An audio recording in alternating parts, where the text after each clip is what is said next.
So, the Korean War. Before we begin, here's an overview on the important people you need to remember.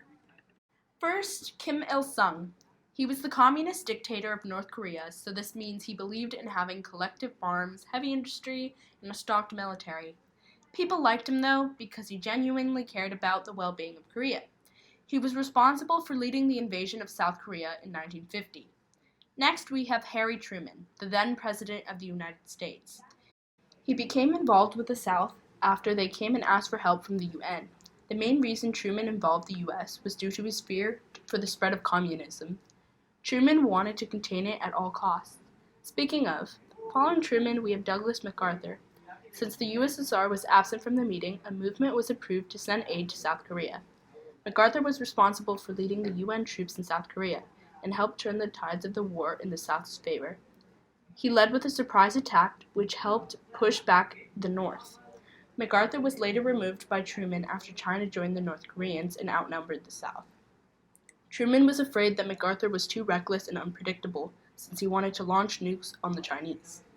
Lastly, Syngman Rhee was the capitalist dictator of South. He continued to rule until 1960, since he was continuously re-elected.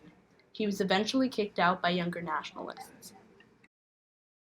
It all started when Korea was split into two sides in August 1948. The First Republic of Korea was established in the South. No more than a month later, the Democratic People's Republic was established in the North. The two had separate political beliefs, where the South was nationalist and the North was communist. By early 1950, Kim Il-sung was planning on the liberation of South Korea. After gaining support from Joseph Stalin of the Soviet Union and Mao Zedong of China, he was ready to invade. On June 25, 1950, the Korean War officially began when 100,000 North Korean soldiers marched across the 38th parallel. Only 2 days after the war broke out, the UN Security Council adopted Resolution 83. This states that the war in Korea was a disruption of peace. The UN agreed to provide military assistance to South Korea.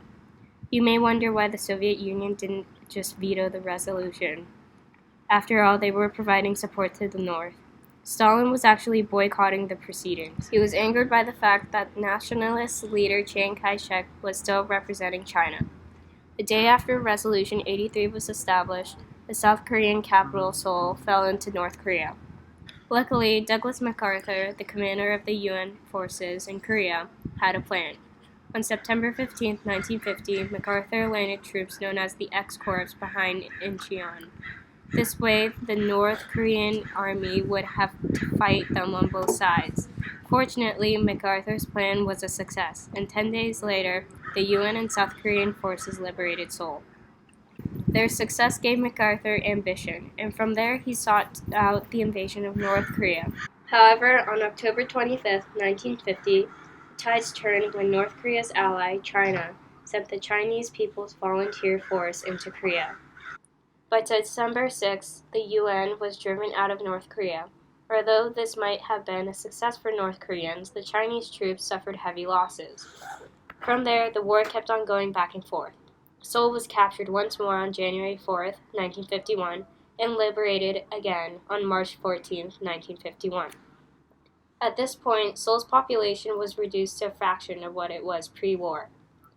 Meanwhile, Douglas MacArthur suggests starting a nuclear war with North Korea. President Truman saw him as a danger. He wanted to avoid starting a nuclear war, not start one. On April 11, 1951, Truman relieves MacArthur of command for insubordination and unwillingness to prosecute a limited war. Truce talks began in July 1951, however, fighting didn't end for another 2 years. Finally, on July 27, 1953, Mark W. Clark, the new commander of the UN troops, Peng Dehuai, China's military leader, and Kim Il-sung agreed on an armistice. Syngman Rhee, the leader of South Korea, announced his acceptance of the agreement but never actually signed the document. As a result, a demilitarized zone was built following the pre-war border along the 38th parallel. Today, the Korean War technically still isn't over, since the two sides never signed an actual peace treaty. What countries are involved and how? The Korean War impacted many countries other than their own. The entire world felt the impact of the war. It was an ideological battle that had countries supporting their own beliefs. June 25, 1950, North Korea, with Soviet weapons and supplies, invaded the South. In just 3 days, the capital Seoul was taken. Hearing the news, the UN frantically sent troops from 16 different countries to aid the South. These countries included the US, Great Britain, Canada, France, Australia, Turkey, and the USSR. Because the Soviets supported the North, Red Army troops serving in the UN would not be on the battlefield, rather would be treating the wounded. Although the Communists occupied most of the South Koreans still held most southern parts of Korea. The UN forces arrived in Incheon, a port city close to Seoul. Almost immediately, the North Koreans were pushed out of the South, and then were pushed back further and further north. The UN forces got so close to China that China feared an invasion. General Douglas MacArthur assured President Truman at the time that there was no way Communist China would join the war. Meanwhile, 500,000 Chinese troops, under the orders of Mao Zedong, were crossing into North Korea. The Korean War had a huge social impact on all countries involved. In Korea, the divide of the country caused families to be separated with no means of communication.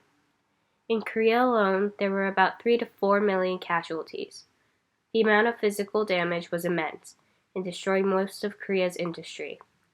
As a result, North Korea fell into a state of poverty, while South Korea experienced a huge economic growth.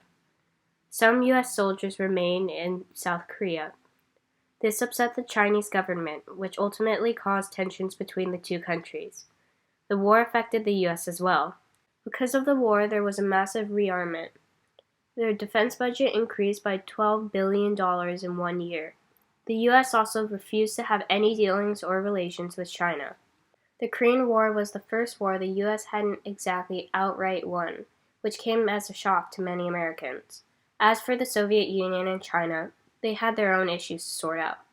Tensions rose between the two countries because each other's unwillingness to pay for the damages. Because of this, China viewed the Soviet Union as untrustworthy and slowly became independent from them. The Korean War was a byproduct of a larger war following World War II.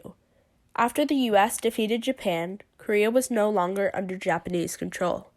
Both the Soviet Union and the United States wanted Korea, so they decided to split it, given their opposing political viewpoints. The North was dominated by communism and the South by capitalism. For a while, both countries stationed their own troops in their parts of Korea, but were later removed to lessen the tension between them. For this reason, Korea became involved with the Cold War. The Soviet Union and the United States had been allied for the sole purpose that they had a common enemy during World War II, Germany. Now that enemy was gone, they had absolutely nothing in common. Stalin was a communist, and Truman was a Democrat. Furthermore, Truman was an anti-communist. Unlike U.S.'s previous President Roosevelt, Truman did not like Stalin. He was not very good with people, and that worsened the situation even more. Truman didn't trust Stalin whatsoever. He knew that Stalin was power-hungry, and in his efforts to spread communism, Stalin would take down everyone and anyone that stood in his way. Truman believed communism was extremely harmful, and made great efforts to contain it in any way he could. Their combating ideologies started a Cold War with no active fighting, but a constant threat of war.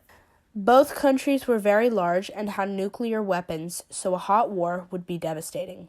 Too devastating. Both countries knew this, however, and therefore didn't have the guts to fire. Conclusion.